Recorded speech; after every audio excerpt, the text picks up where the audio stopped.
Did you ever think you'd get a philosophy lesson from Nicole Kidman? Me neither.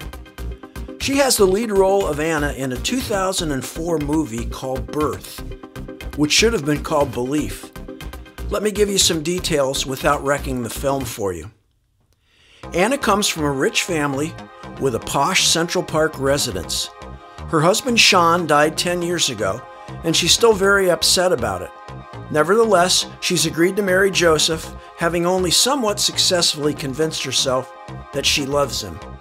I guess that's belief problem number one. Then a 10-year-old boy shows up and says that he doesn't want Anna to marry Joseph because he's Sean, her dead husband.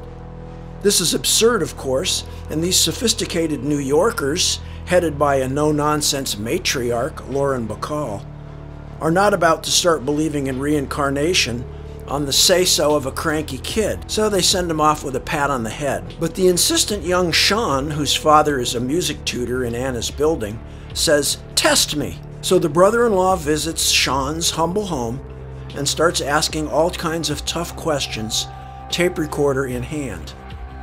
Cut to the family sitting in their posh digs as myriad intimate facts stream off the tape. This is not what they expected, and they all turn a bit gray with shock, though the only one who's ready to go whole hog on the reincarnation bit is, of course, the still secretly grieving Anna. The best part of the movie will have to remain unexplained, but suffice it to say, there's a very good dragnet, just the facts ma'am, reason why all this is happening, and it has nothing to do with anything supernatural like reincarnation. How is this a philosophy lesson?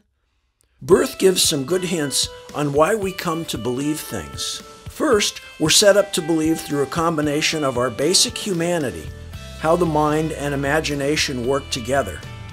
And we also get ideas through psychological trauma that feeds into certain metaphysical ideas, which is to say, grief, fear, and confusion make us vulnerable to belief. Most of the time we move ahead with accepted beliefs and life makes sense. That was Anna's situation until her husband dropped dead.